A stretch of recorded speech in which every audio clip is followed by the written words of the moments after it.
we switching it up a little bit. I know you remember us from the Talking Ish podcast, where we're going to put that one on hold a little bit because we want to do a little bit more good in this world than expose all of my wretchedness. So Tamika and I decided that we want to, share some of our education, some of our work experience, and some of the knowledge we have to help people. Right now, we felt like it was more pressing for us to do things to bring about a little bit good and change our community.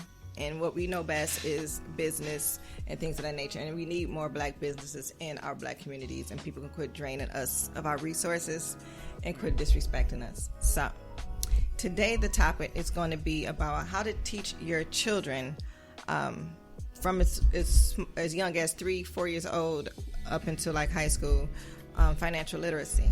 I know for myself, I was not taught that at all.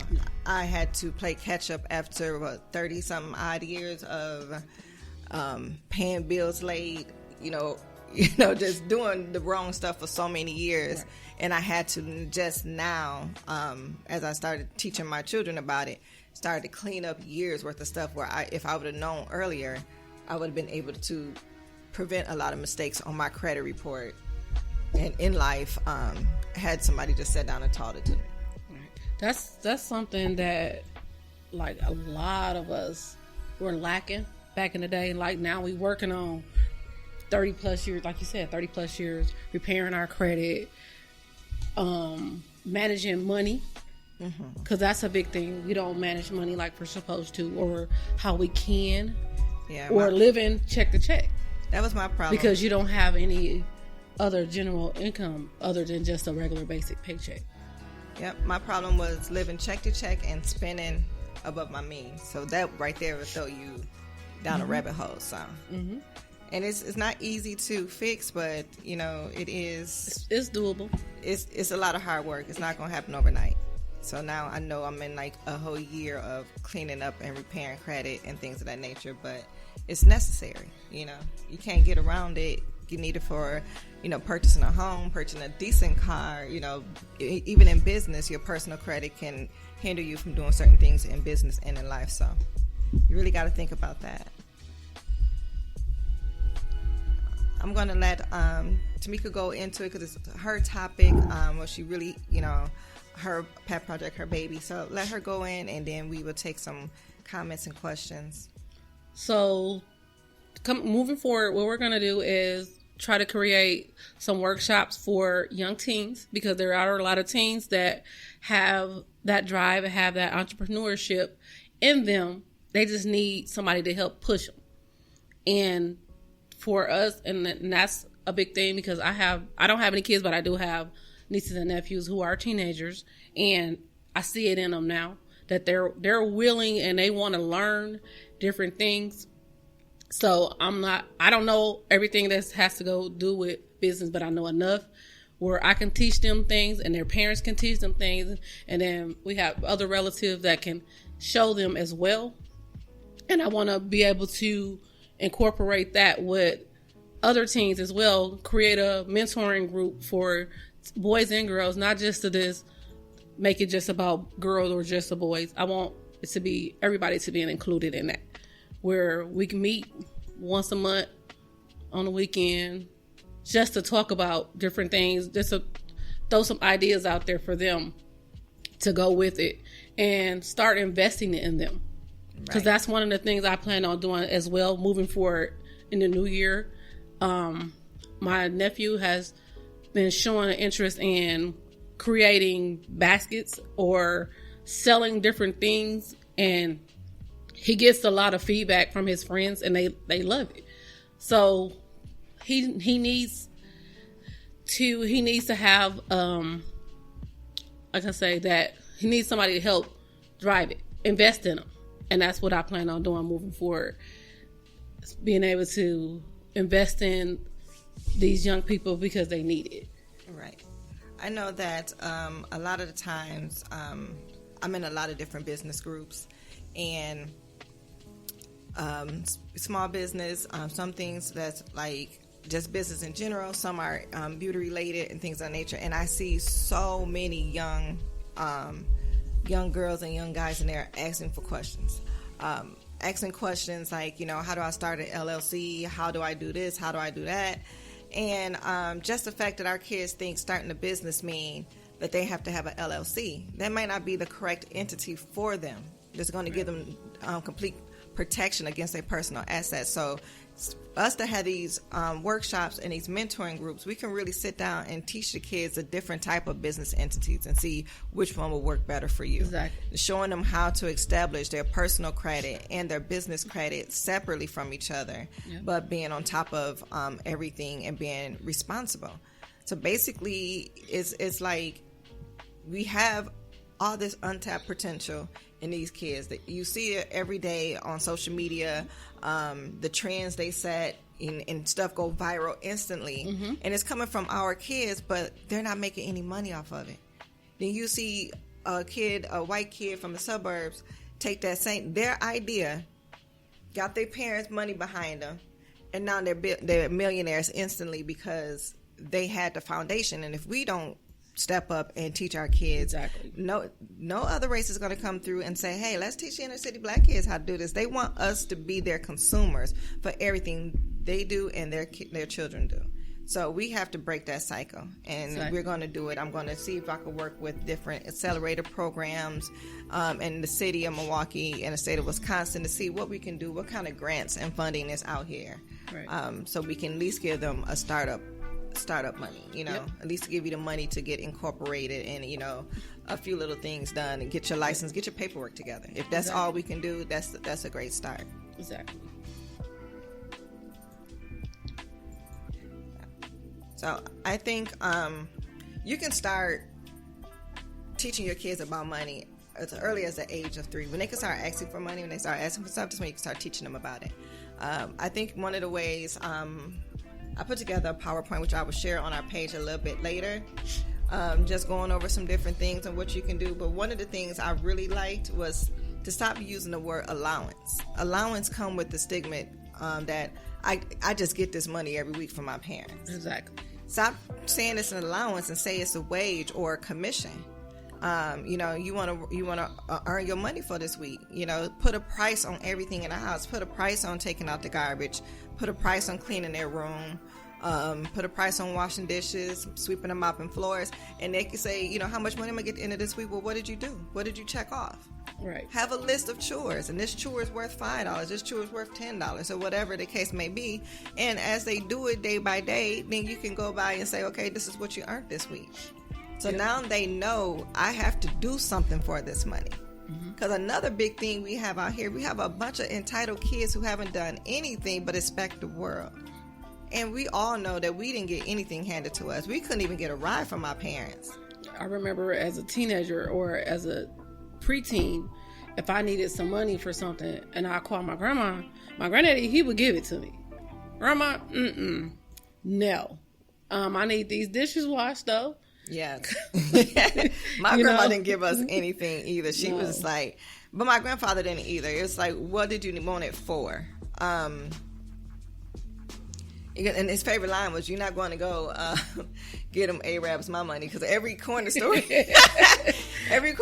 our neighborhood was owned by, it used to be little black owned corner stores, but as we got older they started to fade away, and it was more Arab owned or Middle Eastern people. I don't want to call everybody Arabs, it's kind of racist, but it was owned by them. And my grandfather said, you're not going to get them Arabs all my money.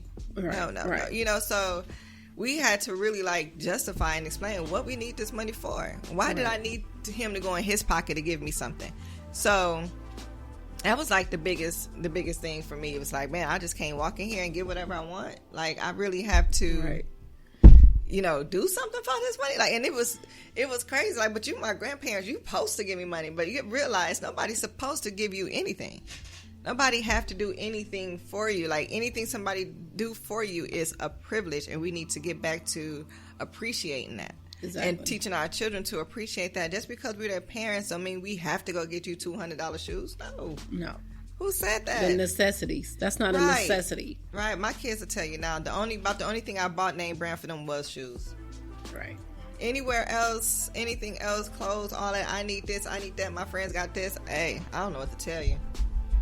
I don't buy myself that kind of stuff, so I'm not going to do it for you. So we have to really break that cycle. I work with youth today in my day job, and they feel entitled to everything, even though they're in our program, because they're in a correctional facility, treatment facility. They still feel like they're entitled to something. You're in here because you need to correct behaviors. We're not your parents, we're not your family, so what will make you think that we have to do anything for you, you know? So it's just that mentality that really needs to be broken. And I think it starts at home, and it starts with the parents. Everything in our community can be fixed if we all are accountable for ourselves and for our children. Exactly. That's the thing. People being accountable is like almost a thing of the past for some people. Mm-hmm. So. And it's really not that bad. It's like, you know, we all know what's right from wrong, and we all know what's needed out here in this world. So for you to send your kids out here and equipped and expect them to strive and survive, you're doing them a disservice. Exactly. Everything we should do as a parent should be to make our children better than who we are. And this was one of the ways I wanted to make sure my children was better than me, to make sure they knew how to handle their bills, they knew how to keep their credit good, knew how to not overspend and separate your needs from your wants. And that's a big thing. You know, I got one child that just, bless her heart, she thinks she grew up in Beverly Hills. I had to keep reminding her, honey, we in the north side of Milwaukee. Bring it back. You know what I'm saying? Bring it back. But, you know, she works for what she wants, you know, and I can't say anything because it's her money. She earned it. But I do have to reel her in sometimes, you know, because she's that way when she buy gifts and stuff for friends and people. She's expensive. And she buy expensive gifts. I'm like, girl, that's a school friend, girl. We do $20 less. Like we not doing all that, right? But that's her lifestyle, and that's she's setting it up now. So I feel sorry for any man that get with her. She set the bar high by herself. So exactly. I'm gonna have to come with it, though. I don't know what to tell you. One of the other things that the PowerPoint brings out, it explains the definition of financial literacy, why we need it, why it matters to us. And I'm just going to share the why right now. It's like teaching kids personal financial literacy early and throughout their educational career carries tangible benefits into their adult lives. Children can start saving for retirement at the age of 20 rather than at the age of 30 or 40. So that's a big thing. If you get your kids working now at the age of 16, I think they can really start working. And having them have before then. You can start working before then. Yeah, some places, yeah. So about 15, 16-year-old, if you get them in the mindset now of saving their money for their retirement, just maybe 4 or 5, maybe even 10% of their check just go straight to a savings account and never being touched from the time they're 15 to the time they're 65, they're not going to need Social Security. And at the rate of this government, and what they're doing with our money, we when we get 65 in another like 30-something years, whatever, we may not have Social Security. Right. So every time I get a job or I switch jobs, that's one of the first things I'm doing. Can I carry over my 401k? And what are you matching? Is this a dollar for dollar match? Like, how is this going to work? Because we can't depend on the government. No. And we can see now. They're not even taking our health or anything seriously under this current administration. Let's hope this new one bring about some changes. But this is really something that if they start today, they can really be set by the time they 30, 40. They can be good to go. They can live comfortably, and they can be able to purchase those homes at the age of 25 if they start pretty young with building that credit and spending correctly. Most definitely. My daughter, my 19-year-old daughter, I have 2 daughters. My 19-year-old daughter said, my goal, Mom, is to buy my first house at the age of 21. That's going to be my birthday present to myself. I said, hey, well, what do we need to do? What steps do we need to do? What SMART goals do we need to create in order for you to get there? You know, and I think that she's well on her way. She's climbing. As far as her jobs, we know when she changes jobs, she's always making sure that she's negotiating $1 or $2 more. You know, like, come on, we're not doing lateral movements. If we change and we going up.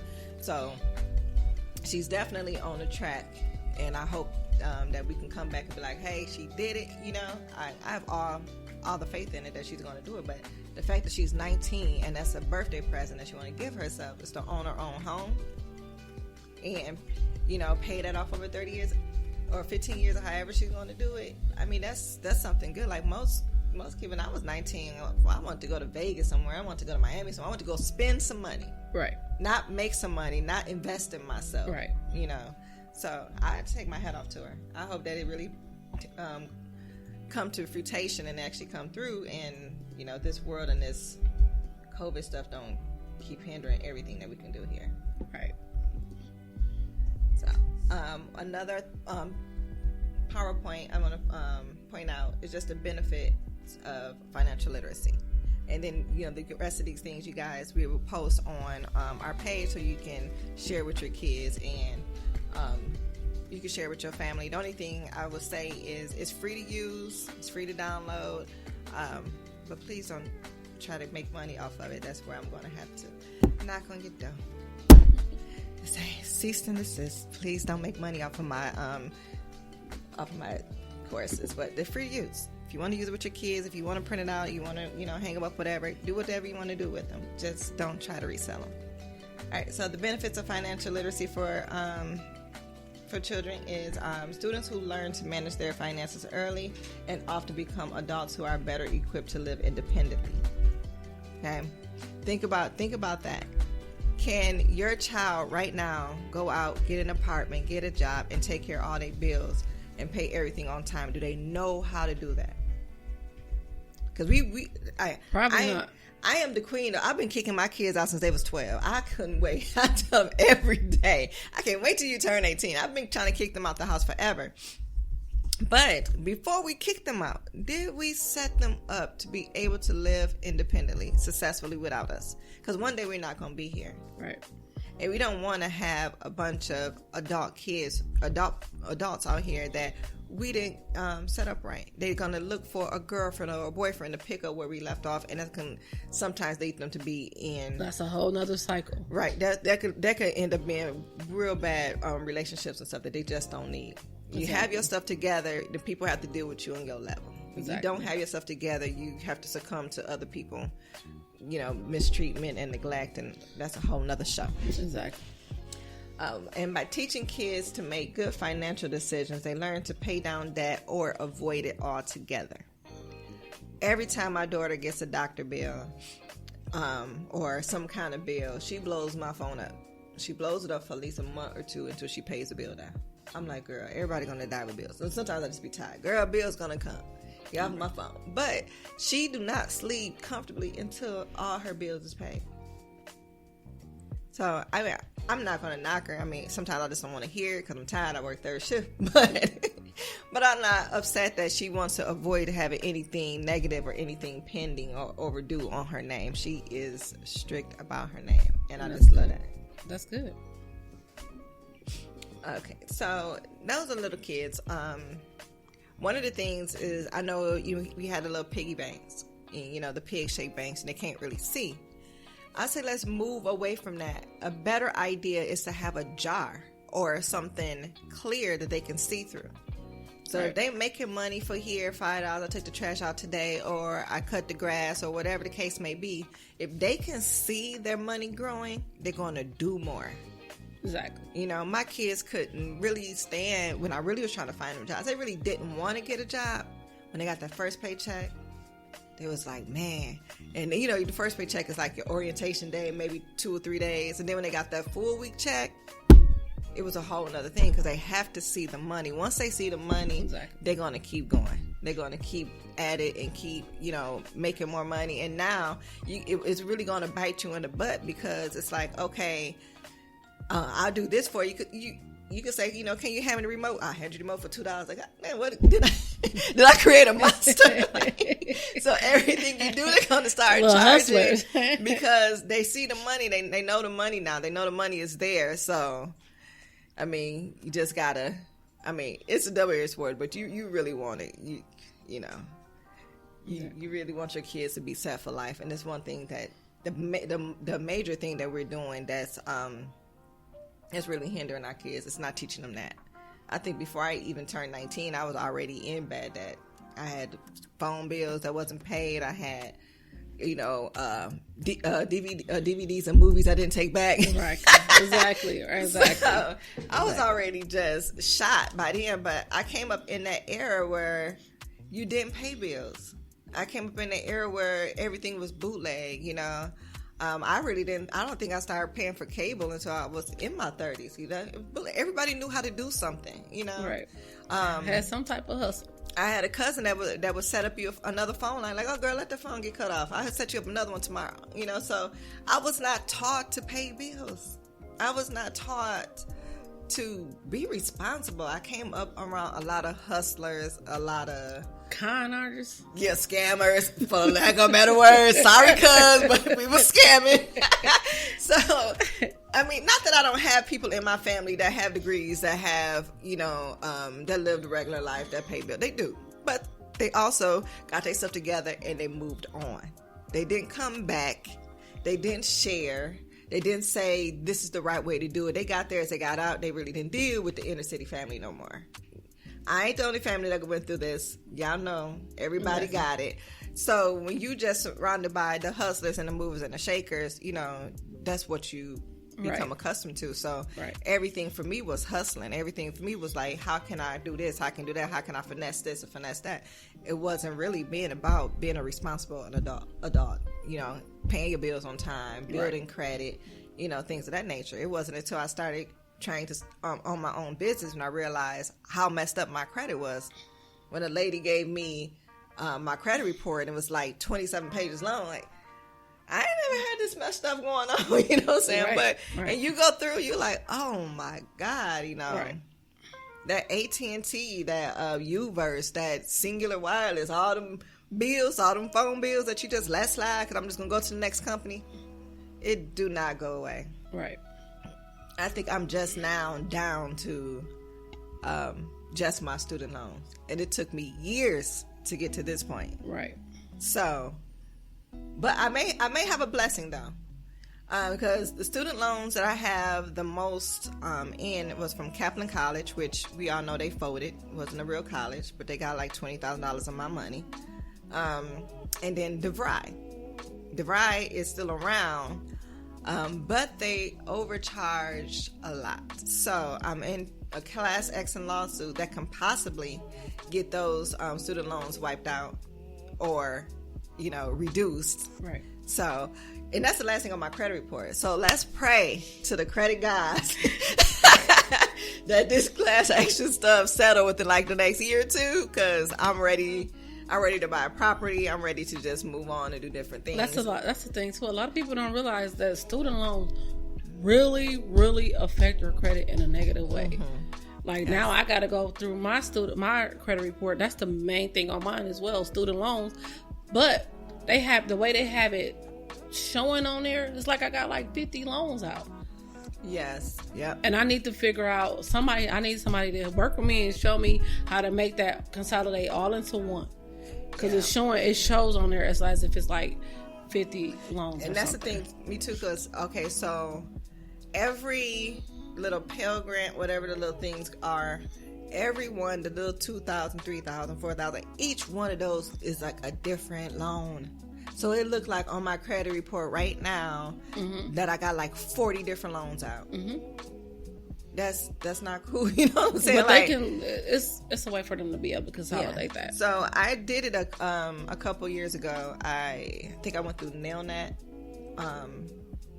I gotta look through my paperwork in so many different places, but I went through this one place. They took all the loans, bundled them up into one, consolidated them into one, and then I paid on that one loan, and it just took everything else off my credit. But COVID happened, that fell through, so now it's back on there, like all of them. So I'm in the same boat, so I got to really go back and dig through my paperwork to see who did I go through, how did I do this last time, and hopefully they'll work with me again. Hopefully they'll be understanding, like when COVID hit and your income is stopped or cut in half, you gotta prioritize what you're paying. I'm paying rent. I'm trying to keep these lights on. We need some food. So, stuff like student loans, like, I already owe you, so I owe you a little bit longer. You know what I'm saying? So that's been my problem too. Being a single parent, trying to prioritize which bills get paid this month, right, and stuff like that, that really can send you down a rabbit hole as well. Alright. So those are some tips for smaller children. Middle school kids, you can be a little bit more detailed with them. Like, I don't know if we have any Karens in our neighborhood or whatever, but, you know, I see a lot of the kids that's selling waters, selling, you know, the Gatorades and stuff on the side of the streets or whatever. Now, they already got the hustle behind them. But are you sitting down and saying, how much did you spend on this? And this is how much you made. This is your profit. This is how much you should save. Right. Like, the kids have the drive. They're out there every day, you know, in the summer times. You just got everything. Sometimes they need the extra push. Right. So we see our kids know what they're doing. They know they want to make some money. So now we got to figure out, teach them how to make it smart, you know, and how to track what they're doing and how to turn this hustle into a business. Exactly. So they don't have a problem with the hustling part. They know they want to go get it. We just gotta fine tune everything else that comes with it. Exactly. So I remember my son. We lived on 42nd and Hampton, and he was shoveling snow. He shoveled my snow. I think one lady said, "Hey, you do mine. I pay you $20." Now he's in business. You know. So then he go and he recruits like 3-4 of his friends. And he's like, we can shovel snow up and down the block. And we can get paid $20 a house and this and that, whatever. And I remember they got into an argument or a discussion because he told them he needed their Social Security numbers because they work for him now. And they're like, what? Like, I don't even know my Social Security number. He's like, yeah, I'm y'all boss. It's my business. We gonna do this. We gonna do these many houses. I'm gonna give y'all this much money. And it was so funny because he was like 11 or 12, and he got 12-year-old boys like Social Security number. What the hell is the Social Security number? Right. So I just remember it was so funny. He was like, Mama, can you tell them that I need their Social Security number because they work for me? And I was just like, oh my God, these kids. But you know, we just gotta really get it together and really just help them out. You know, we know this stuff. We know what needs to be done. If you can work for somebody else, you can run your own company. There you go. There you go. Don't let them tell you differently. There you go. If you can work for somebody else, you can run your own company. That's something, and I've been in my head. I'm like, you know what? The job that I'm at now, I've been at my job a little over a year. My full-time job. My part-time job, I've been there. If they haven't kicked me out of the system yet, 8 years. And I said, you know what? I'm 41 years old. I'm done working for other people. Yes. So now it's time to put into play, how am I going to make other income other than make this job? How am I going to make enough income where I'm going to be able to pay all of my bills every month and still live among because I like to buy stuff. I like to shop. I like things. And still be able to do that and still have my money coming in and still be able to pay for insurance because people don't understand that either. You have to have insurance. Exactly. And right now, with the way the economy is, it's very expensive. So can I afford to not go to work every day, pay my own insurance, pay all my bills in my house, and still be okay without being stressed out because I got to figure out how I'm not robbing Peter to pay Paul. Exactly. You know, and I'm like, this is my last year. I'm going to stand on it, and I'm going to hold myself to it because I can't do it anymore. Same thing I said 2020 is the last year that I'm going to be working for somebody else. Now that COVID happened, I may have to extend it another 6 months, but I'll be damned if I reach 2020 and I'm still working for somebody else. It's just not going to happen. I just can't. And I'm going to tell you why. The last, I want to say 5-6 years, the last 3 major companies I worked for, first it was Concentrix, that closed down. Poor management, closed down, boom, bam, gone. Moved to JCPenney's. On my 90th day, I'm supposed to interview for a management position. So just get through your 90 days, we get you to management, this and that, whatever. An hour before my interview for the management position, they pull all of us off the phones and tell us that the JCPenney's Crossing in Milwaukee was closing in the next 60 days. I'm like, I just left a company. Like, what do you mean? I just got here. And you telling me you closing all over again? Yep. So, there's 2 companies, and 3 months time that I just lost my job. Okay, 2 major companies. Concentric had been around since forever and a day, 100-something plus years. JCPenney's 100-something plus years, and within 3 or 4 months, I was out of 2 jobs. Moved to Michigan. Was up there for 2 years, and I'm seeing the same problems in management that I saw at Concentrix. The same problems I seen at JCPenney's. And I'm trying to tell them, look, I come from a bigger city. I come from bigger call centers. If you don't nip these few problems in the bud, then you're going to end up losing your call center, this, that, whatever. I was a black woman in a white man's world up there. They was not trying to hear anything I was trying to say. I say, you know what? I'm doing this to help y'all, because I can go back home.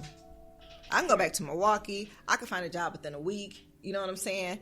I could be good. But y'all up here in this hick town, and this is the biggest job up in the city, where y'all going to work at if this mug closed down?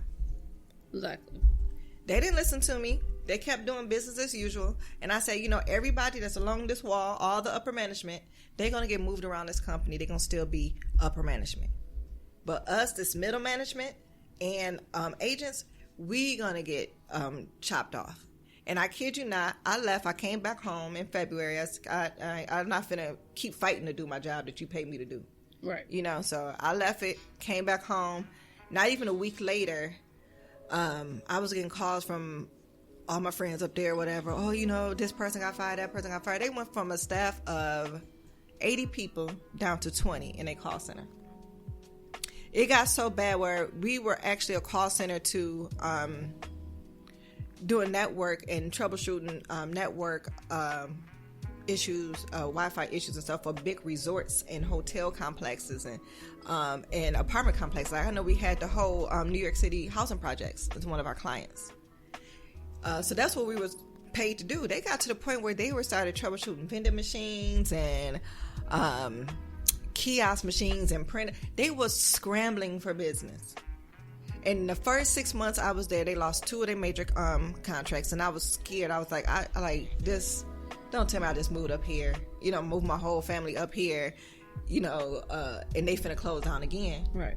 So that was like within my first 6 months there. Then the next year they end up losing 3 more major clients, to the point where they really could not afford to keep everybody employed. So it's like, just because you come to work every day, just because you do what you're supposed to do, don't give you job security. Exactly. It don't. Because if you're not the one that's making the decisions on how y'all going to do things and different and stuff, these people can make decisions. They can mess up your life. They can cause a whole call center to be closed down. And because they was operations manager or they was department manager, whatever, they're going to get moved around. Exactly. They're going to go find another job, and it's going to be you and your family that's struggling. Exactly. And that's like my job now. Like I said, my job, my boss,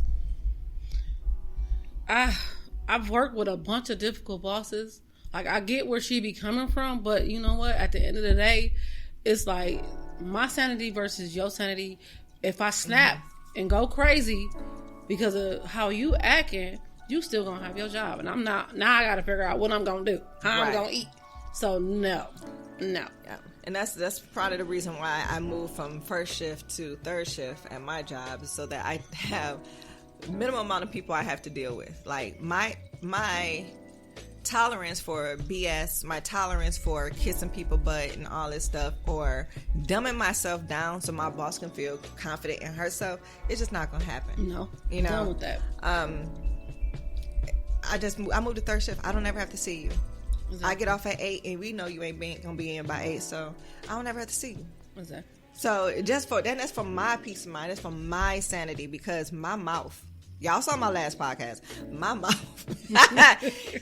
is nothing nice. And when I get heated, when I get upset, you know, my little bipolarism will kick in, and I'm here. So it's no calm down. There's no think about it. You at work. So for me, I had to make the decision. You don't want to end up slipping up saying something that's going to cost you your job. Right. And even though I don't like work for anybody right now, I need my job. You know, just being honest. At the end of the day. So I had to just make changes in my schedule. Like, I need to move around. I need this job. I don't like the people, so to speak. But, you know, so let me do what I need to do to keep myself in check. Exactly. And that's another thing I try to teach my kids too. You're not always going to like people at your job. That don't mean you leave. That don't mean you call in. You know what I mean? You let somebody else stop your money. Exactly. So that's another thing that we goes got to into teach it. young people too, because I see, man, I've worked at several jobs where young people, they have it, they get mad. I ain't coming back. No. Until you have another job to fall back on, you don't just walk out because the boss made you mad today. Right. Like if I was to do that, because my job, I would never have a job. I'll be living at home with my mom. I would have never made it through the military if I got upset at anything my boss said. I mean, we was greeted with disrespect. Like, we were called female to the point where female felt like they was calling you a bitch. Right. They're like, female, get over here, you call me one more female, we have a problem. Right. You know? So if I let the things that people, co-workers or jobs, or the people that I'm servicing in my job determine whether I was going to have a job or not, that just wouldn't work for me. So I had to learn to ignore, not to respond. I had to really grow up, because 6th Street Keisha, Pop-Off Keisha, come from the family of hustlers, fighters, con artists. That was not going to work in a professional setting. Exactly. So there is a Keisha you see that play, and there's a Keisha that comes to do business, and there's a Keisha that parent, so you have to develop these different personalities and teach kids. You can't be the same way everywhere you go. Exactly. I'm like, man, because I sit this, like, going to a place or customer service, like, these young people, they flat out have attitudes. Like, you have to, like, this is something that's taught. Yes. Teaching them, like, you have to have respect for people. You have to, just because you may not like your job, or it may be a customer that's an asshole, but at the end of the day, you still need to learn how to respect other people, because some of them just flat out have attitudes for no reason. Like, that's something that's taught, where you have to you got to teach these kids to how to carry themselves when they out in a public place or when they working. Absolutely. I teach my my daughter that I'm not gonna say any names, because the person she worked with, our families are interconnected, and I don't want to have to undo my makeup, okay? Because I pull up for my kids, so I'm just I'm gonna say I'm not gonna say any names or anything, but she have a problem with a particular person at work, and I try to tell her, you're not there for them. They can have attitude, they can talk slick, whatever. You can let it be known that you're not there to be disrespecting, that you're gonna talk to me with some respect, and you don't have to, like, physically get into it with them, but it's a way to say it. I don't like the way you're talking to me. You can talk to me more respectfully, otherwise you cannot talk to me at all. And you can just go about your business. But you can't quit your job. You can't stop every time, and, she's like, oh, the customers are rude. Customers are born rude. Exactly. I said, we used to deal with so many rude customers in contact centers, and we got a good customer. We was telling everybody, God, I had a nice customer, because it was that rare that we got somebody that didn't cuss you out, that sat down and actually listened to you while you're trying to help them troubleshoot their issue. Exactly. Like, you don't understand. I'm so used to dealing with upset customers that it just come off. It just come off like this. Like, I can de-escalate the situation so easily. And so that's another course that we're going to tackle and really dive into. It's going to be a podcast. We're going to discuss it, but it's going to be a course, and I'm marketed it to small business owners. Now, I'm a big push of Buy Black. I'm a big push for Shop Small Business, but some of us small business owners do not have great customer service. None. And it's very hard for people to want to do business with you, to stop what they're doing. From you, as a small business owner, you have to understand we're competing against big box stores, major corporations, so they can afford to be rude.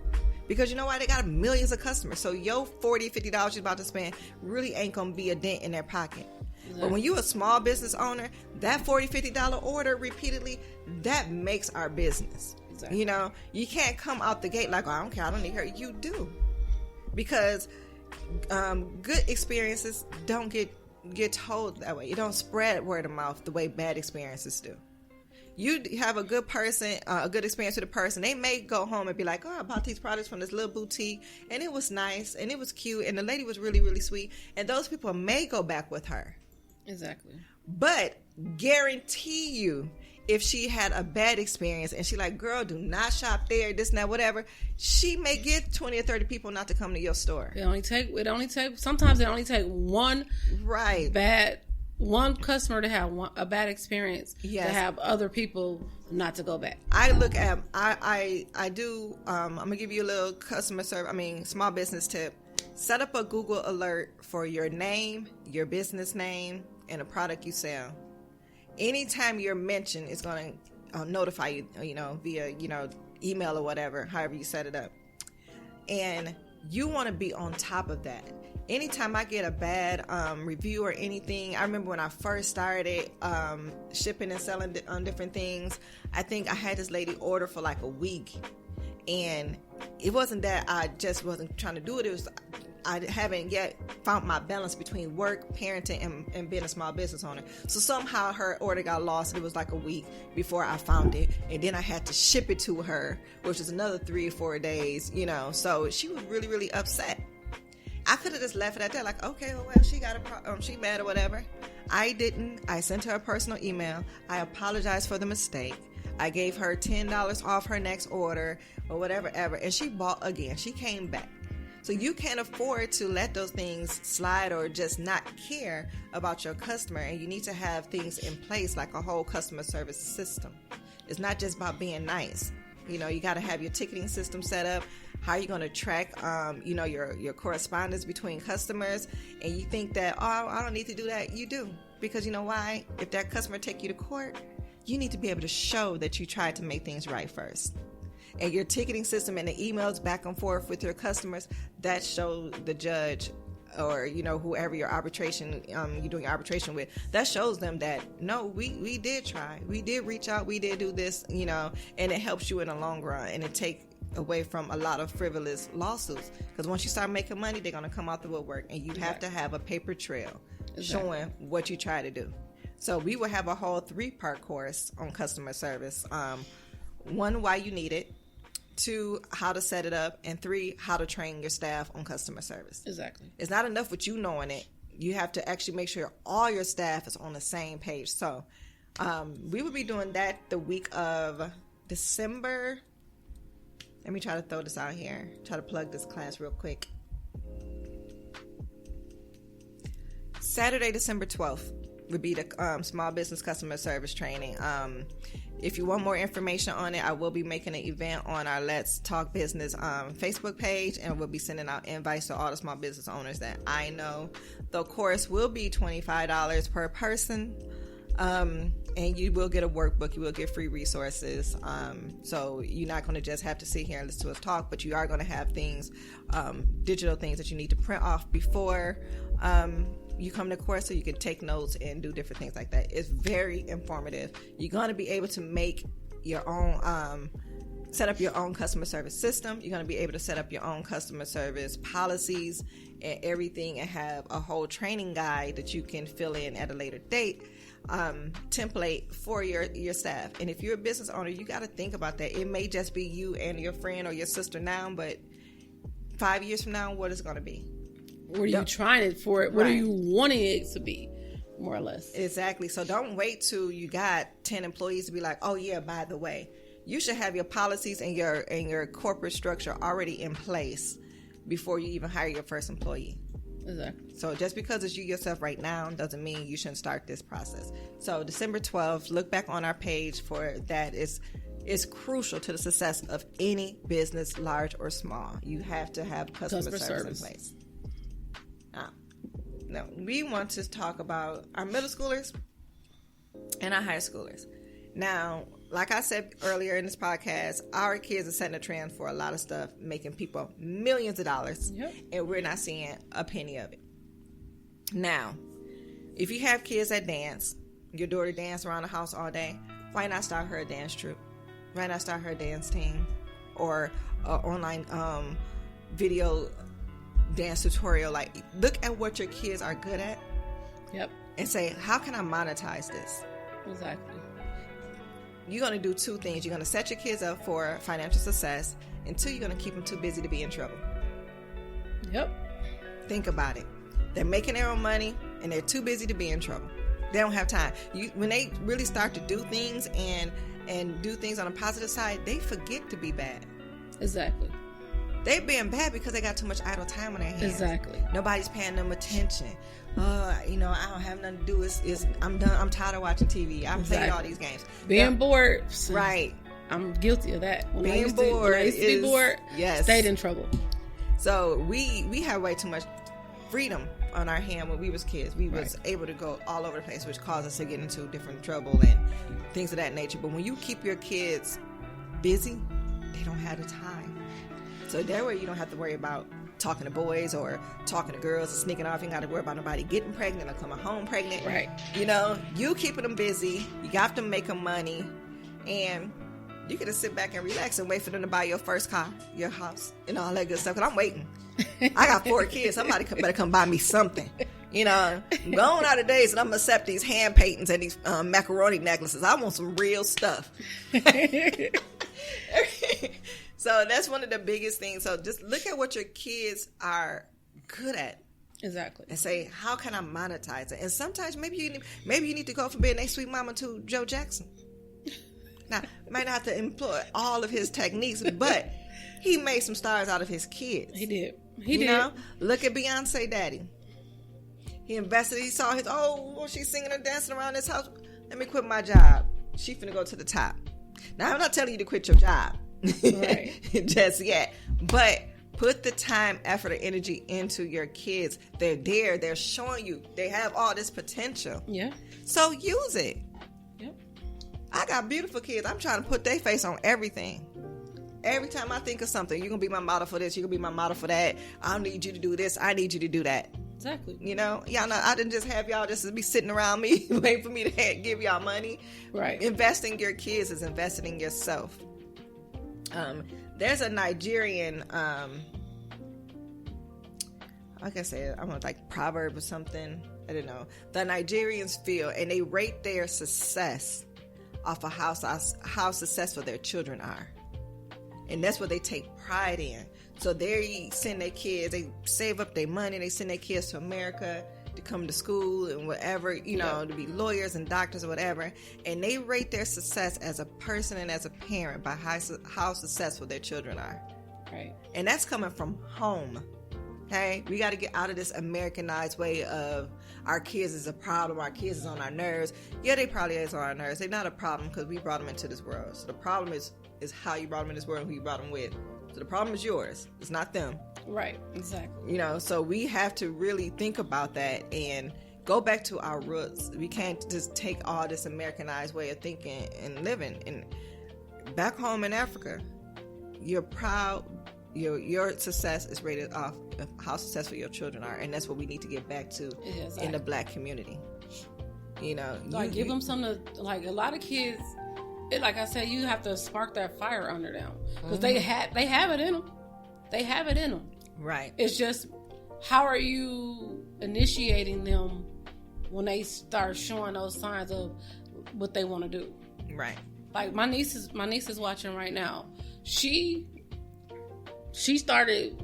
She's only 15. She started doing her makeup, her eyelashes. Her mom was like, "Oh, okay." So what she'll do, because she's still a kid, buy her age appropriate stuff, but she feeding that. This is what you want to do. You like doing this? Okay, yes, absolutely. Feed that. And like you have to, because it's a lot of them. Like you said, pay attention because they have it in them. Right. As long as you feed that, and then because you see a lot of little girls braid hair. Exactly. Like my friend daughter, for example. Now your sister and your niece, they're pushing her, right? Now my friend, on the other hand, his daughter is 17, very beautiful girl, very pretty, very smart. She know how to do hair. She can braid all those braid tutorials and stuff you see, with the different designs, the feed-ins, all that stuff. The child can do all of that, but she refused to. She's 17, going on. She just turned 17 this year. She still have yet to have a job. She calls on him for everything. I need money for this. Can you buy me this? Can you do this? Can you do that? And he does it, But in return, when he's calling her to say, hey, I'm on my way, I'm finna come pick you guys up, or just calling to say, hey, how you doing, she very seldomly answered the phone. So he got upset, and he was like, if you can't answer the phone for me when I'm trying to come see you, then you don't pick up the phone and ask me for nothing. She at that age now. She get at that age. Exactly. Yeah. I said, so she's telling you, I don't want to be bothered with you unless you're giving me something. So now it's time for him to basically, look, you have it in you. You know what to do.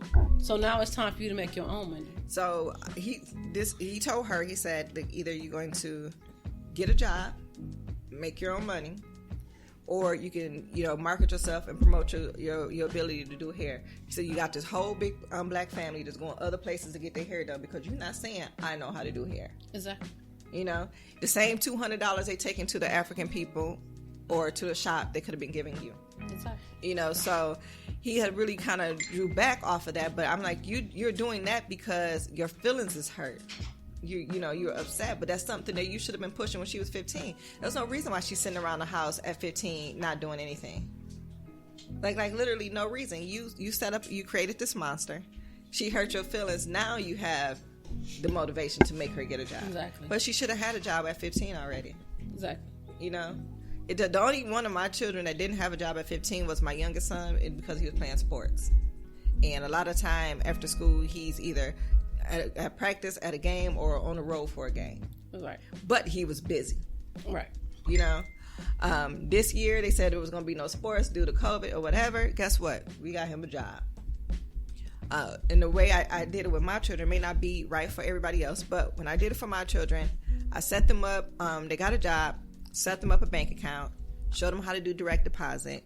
After a couple of paychecks, I got my children that starter Capital One card, the little $250 credit card, and I said, only get your personals off of this card. Get your soap, your toothbrush, your whatever, body wash, whatever, and then you pay that right off. Exactly. Now my daughters are at, from that $250 starter card, they're at $750 now, and I don't even think it's been a whole 2 years. So every 6 months, if they pay that card off on time, they have the opportunity to petition or to request a higher amount. Actually, my kids wasn't even requesting it; they were sending them emails saying, "Hey, you qualify for $500 now. Hey, you qualify for $750." Right. So get your kids a job, get them a bank account, get them the starter Capital One card. Yes, the interest rate is high, but it's a start. It's a credit builder. So after that, I got my children, I separated my family plan and got them had them set up their cell phone in their own name. So now they have 2 lines of credit that report in on them. They have their cell phone and their credit card. Okay. So in order to really, really be successful at building your credit, you really need 3. Well, they had a third one by mistake, which was the hospital. That got reported, but we made she pay that off. So now she's just back to the 2. So make sure you set your kids up in that manner so they can see exactly, this is what I need to do to be an adult. This is how I need to pay my bills. Before I sent my oldest daughter to Texas, I made her some envelopes. Just went to the school supply aisle, got the little Ziploc pizza box that goes into the binder. So I got a couple of those, and I put on there rent, utilities, cable, food, personals, savings, every envelope that she was going to need. Inside the envelope is a sheet of paper that says, this is the due date, this is the account number, this is the amount. So with every check, she can put a couple dollars in here for my food, a couple dollars in for my lights. I know I got to pay it by this date, so that she can be aware of when she needs to pay her bills. Now, she has since, I think, moved from that, the envelope system as like doing it manually to now she's doing it more digital. Okay. I know I need this, that, whatever, So however it helps you get it through your kids, these are going to be your bills. This is what you're going to need to pay on time. This is your due date. Set up reminders on their phone, on their calendars. I still have to set up reminders. I have to remember to pay my bills. All right. I would love to have a husband to just take care of all of that. I I don't have to think about it. But because I'm so busy, so I can have the money in my account. It's just sitting there, and I'm just moving, and I look and I'm like, oh man, I'm supposed to pay something else left. Right. What is that? And I look and I see it, and it's like been a week old. I'm like, oh my god, you know. So my major things I put on auto pay. But I just don't want to yeah. I don't do like auto to pay. Put a lot of stuff on auto pay. Because sometimes you don't have the whole amount, and you be like, "Ooh, I can't pay this whole thing," and then they like to take 2 or 3 days early. Right. Yeah, I don't do that auto pay. Very, very, very, very seldomly do I use it, but right now I use it on just two or three bills that I just really don't want to lapse, because I just have a bad memory. I'm not do a whole bunch of stuff, and my days get crossed working third shift. Like I come to work on one day, I go home on a different day. That's really confusing after a while. So make sure your kids know how to pay their bills and when to pay their bills, how to set up accounts. I had to realize that my kids, when I was telling them when they got 18, it was like, Mom, I need to go to the dentist. I was like, okay, make you an appointment. It was like, I don't know how. And I'm sitting here like, you don't know how to make an appointment. I had to think about it. When have they ever made their own appointment? Right. They may be 18, they may be 19, but when have they ever made their own doctor's appointment? Right. So it's things like that we need to teach our children. Like I'm just sitting here like, how you don't know? And I just had to think like, right. When was they supposed to know? When did you show them? Right. Why you expect them to know something? Right. When did you show them how to pay their own bills? So, make their own doctor's appointments. So that's one of the biggest things that we have to realize, that like you gotta be. You have to show them how to do these things. You have to give them the tools to do it on their own and to do it without you being there. Right. And do it without, oh man, did I do it right? You know what I'm saying?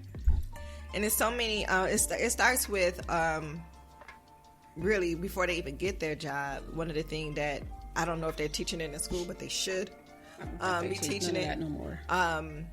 How to write a cover letter, how to write a resume, how to do an application. It's so many kids, even in my family, that don't know how to do application. My kids will tell you right now, I would not do the applications. First of all, I don't like doing them. I ain't gonna lie, they're too long, they're boring. I just uploaded my resume while you ask me all these same questions. Exactly. That's how I feel about it. So I don't like doing them, so I'm not gonna do them for you. I don't like doing them for myself. So I had to teach my kids how to write cover letters, and it's not hard. Google it. Google sample cover letter. Everything is on the Copy, internet now. paste, change the name of the company, change your name, change the position. Keep the other wording. I'm so excited to hear about your company. I can be a great asset. All that good interview stuff. Mm-hmm. Go through mock interviews with your kids. Play around with a role play. Let them get those bugs out before they get to the actual interview. And help your kids get dressed. Don't send your son to an interview in no jeans with his butt hanging out. He needs to have on a belt. He needs to have on slacks, a dress shirt. Don't let your daughter wear no body-fitting dress to a job interview. Yes. You're not trying to be a stripper, honey. That's going to be a whole nother topic. Right, Teaching them how to do proper interviews, teaching young people how to do a proper interview, how to dress properly at an interview. Right. How to talk at an interview. Because you don't talk to them as if you're talking to your friends. Exactly. Your family. You're not at home. The the I don't know, the slouching, the one word responses, that's not going to work. That's not going to sell yourself. So eye contact. Right. And being confident. A lot of time the kids go into the interview so intimidated that they're too scared to do anything. So those are going to be some of the workshops and things that we're going to do. We might even have a clothing bank. If we can find the space, drop off some old interview clothes, some old suits, some ties and things that you guys don't need anymore. That would be definitely beneficial to these children. Exactly. That's we don't have enough of that where it's like we can talk about what they need to be doing and what they shouldn't be doing and what they doing, but what are we doing as adults to teach them? Right. Because like parents can't teach kids, they can't teach them everything. Right. Because a lot of them don't know the proper way as to go on interviews, as to do their credit and how to apply for different things. They don't know. Some of them just flat out don't know. So it's more or less now for us to, okay, we have a platform now. We can teach them and show. If I can show 3 people, I did what I needed to do. Right. And that's the thing. Like, I have to say that if it wasn't for me having children, my children really saved my life. Because I was brought up around hustlers and cons. Not to say that we didn't have a lot of saved and sanctified people in my family, but we did. But they did their own thing. And this is where I was at. So if I didn't have children, I just would have kept down that path because the money was there. You know, so the money came fast, you know. And it was just that fast lifestyle. Where I had children, I had to stop and I had to think about somebody other than myself. Exactly. So it took the selfishness away and the world revolving around Keisha and whatever. So, and I had to learn things so I can teach them. So having children was like a blessing for me. I can say that now. You asked me that when they was teenagers, I'd be like, oh, all these kids. But now I see it. I see it clearly that it was meant for me to have children. You know, even though people say, oh, but you had them so young and it's not whatever. You know what? I had them when God meant for me to have them. I had them when my life needed it, you know, and I needed to come out the lifestyle that I was in and have a better life. So, you know, we have to deal with that. And one thing me and my mom was talking to my children about was when we were growing up, you didn't get in trouble by just your parent. You got in trouble by the adult in your community who seen you. They whooped you. They took you home to get another whooping. Right, because you embarrassed them. Right.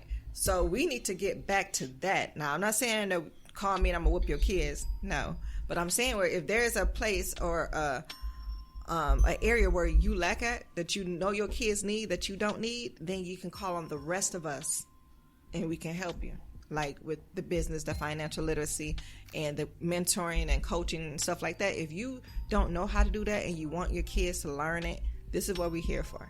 Exactly. This is what we're here for. Not to judge or none of that, because it, like I said, there's several parents who know how to run a business, how to do all this type of stuff. But then there's some that flat out do not know how to run a business or to even have the time to read and write properly. That's true. And that's not even being funny. It's just how it is. So our goal is to basically give the youth to give them the tools to help them, not to shame the parents. No, it's about stopping that generation curse for these kids. A lot of them, like I said, we had, when I was in school, we had programs. We had the home ec, we had the shop, we had the ROTC, we had lots of programs for us to do things in school and be better. Now they don't have a lot of those programs. They didn't. But one thing they didn't teach us in school was the resume writing, the interview skills. I didn't learn that stuff until college. Right. I think I actually learned through the W-2 system. Did you? Honestly, I was on W-2. I was pregnant, I think, with my second or third child, one of them, and I had to do something. You had to do something for your little $600 check. And that's where I went to workshops on how to do resumes, how to do cover letters, how to interview, and they had a clothing bank. You know, you got to interview. You came in and they fit you as best possible with clothes that was donated. You know, and I had something simple, just a white shirt and like a black skirt, and I had some tights and some flats. And I felt good because I wasn't going in there with any hoodies, t-shirts. Like I didn't have any clothes that were smelling like weed. Right. That's a big smoke. thing. But that's what they should do. They shouldn't, you know. Right. That's a big thing too. Like they go in. I've been in plenty of professional places. Like, dude, this whole motherfucker smell like weed. Right. Like this whole place smell like weed. And it's sad because it's like when I come to work now, we check the kids in from their weekends with their parents. Now we release the kid to their parent by the day. So some kids got day passes, some kids got the whole weekend. If I release this kid to you at 11 o'clock in the morning and you bring him back at 7 o'clock at night and we have to do a drug test and he pops, for weed and pills and whatever else on the freaking drug test, I'm going to look at you as the mother and say, how did your 13-year-old come back dirty? Exactly.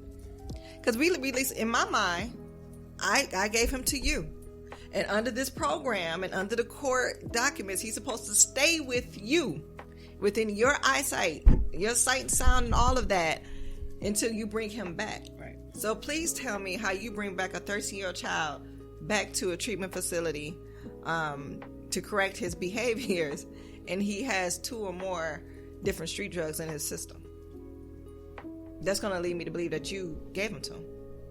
Now, I'm not the type that's going to call CPS and be like, he got this from his mother. But I will turn and look at you. And like, you know what you need to do. And it's documented. And although we don't make a call that day, the court does see that. They have to. So it's like, sometimes we stand in our own kids' way. We're not here to be their friends. We're not here to... for them to get along with us all the time. Okay, if my kids hating me for some reason, I made the right call. That's how I figure. I made the right call. Exactly. You thought you was gonna slide out of here at 11 o'clock at night? No, I made the right call. Yep. You go in your room and call me all kind of names under your breath, I'll be that. But what you won't be is outside getting in trouble. You won't be getting killed, in these streets because you outside 2 or 3 o'clock in the morning where you have no business. Exactly. And you won't be getting pregnant.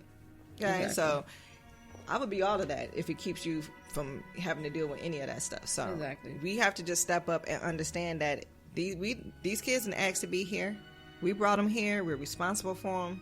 If you can't do something yourself, reach out to your community. There's still some of us out here that wants to help. Right. And we just got to take responsibility for ourselves and for our kids, and that's how we correct what's going on in our neighborhood, in our communities. Exactly. If everybody got their kids and got them in check, is nobody out there to be in trouble? And think about it. And everybody's not in check, and it's a lot of them that need, like I said, they need the help, they need that guidance, and the parents can't give it to them. Yep. And if you keep them busy, they don't have time to get in trouble. They get in trouble because they're bored. They got too much time to think about things. They got too much time for their friends to be in their ear. They can go from being the follower in the group to say, hey, yeah, y'all like to hang out and y'all smoking or whatever, but I'm over here making money. And those kids that maybe just want to sit around and smoke weed or whatever all day may look at him like, well, you making money. Can I make money? Can I sell t-shirts? Can I do this? Can I do that? And I tell them yes. And they say, oh, it's already so many people wearing making t-shirts. Okay. Do you walk in the store and see only one kind of shirt? Do you only see one brand?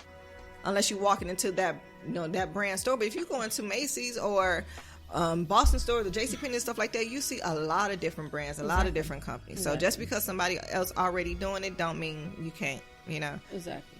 I have a cosmetic line. You don't think I worry about Fenty, L'Oreal, MAC, Sephora, all of them out there, all of them is popping. I'm not going to stop. No. Because, there's room for everybody. There's billions of people on this planet, and they cannot reach everybody. And that person, the other 20 people that's making t-shirts, they can't reach everybody. Exactly. You have your own network, you have your own people, and you may have better ideas. You may have better designs. You may buy them out.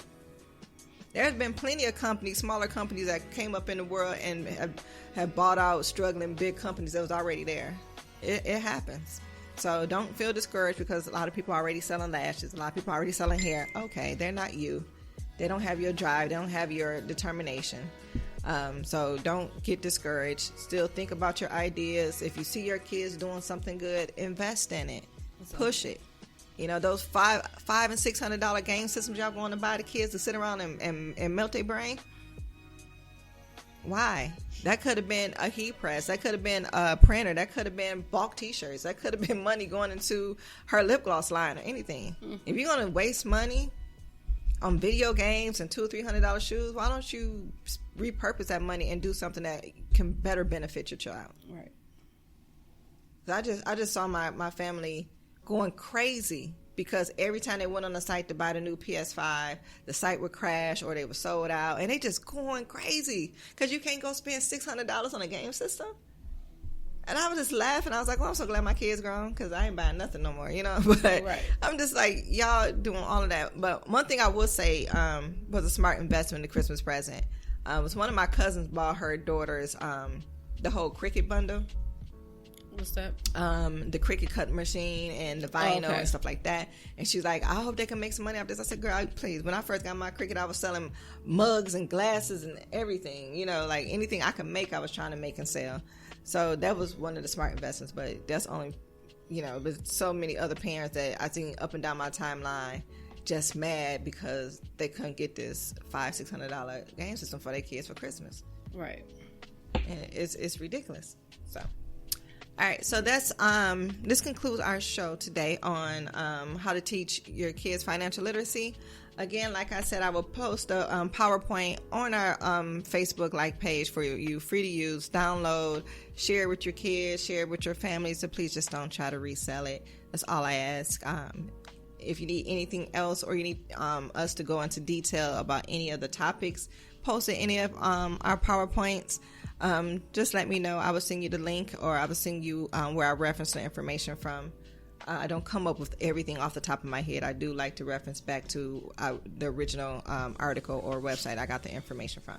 So, with that being said, please like and share across all of your platforms. Let's Talk Business, because we are here to help our community. We want to see more businesses open up by Black people year after year. And just try to shop and support and teach so we can have better ownership in our communities. One more thing I want to share before we go. It's our core values. See how corporate I am, girl. I'm just loving it, okay? So, on Let's Talk Business, we are more than just a podcast. We are also a learning platform, and we are also a mentoring group. And some of our core values here today. Find my sheet. All right, so our core values is collaboration and partnership. We are looking to work with other small business owners. If there's something that you would like to donate, or time, or topics, or anything of that nature, please reach out to us at letstalkbusinesspodcast@gmail.com. We also, one of our core values is learning. We are here to learn different things. We don't know it all, but we do a lot of research. I know myself, I do a lot of research on stuff, and I would love to share it. So one of the things, if you're going to listen to us, you got to come to learn. You know, we're not here just gossiping. This is not celebrity gossip. This is not my wacky-tacky love life no more. So actually come to learn. And ownership is another one. We want to see more small businesses opening up. We want to see our own grocery stores again. We want to see our own corner stores. Well, we have our own liquor stores. We got a million of those. We don't need more liquor stores, but we need other businesses. You know, shout out if you do car detailing or auto body shop or whatever. We need to be spending money in our own community. Integrity. To be accountable. You know, we want to be accountable for everything that we do. Exactly. And just be honest in your everyday work. You don't have to lie and scheme. We all on the same page. We all trying to do the same thing. Everybody's trying to make $1. Right. And passion is one of our core values, because I'm passionate about teaching. I'm passionate about business. I love my people. So if you have a passion for something, you can't do anything wholeheartedly if you don't have a passion for it. Exactly. And quality. Okay. So we're not just here talking. We're here actually trying to give you facts and give you tips and different things of that nature, and we're here to actually make sure what we are giving you is authentic and it's in good quality and it actually works. So those are some of our core values. You also, in the future, we will be starting mentoring groups as well, like I said, for not just girls or just boys. It's going to be for all of them, right, to get together and just throw around ideas for themselves, or if they have an idea, we're going to figure out how to feed it and how we're going to get it going for them. Okay, so thank you guys for tuning in. Thank you for bearing with us with the technical difficulties early on. And I hope that you come back for our next episode, which will be how to teach teenagers entrepreneurship. Have a great day.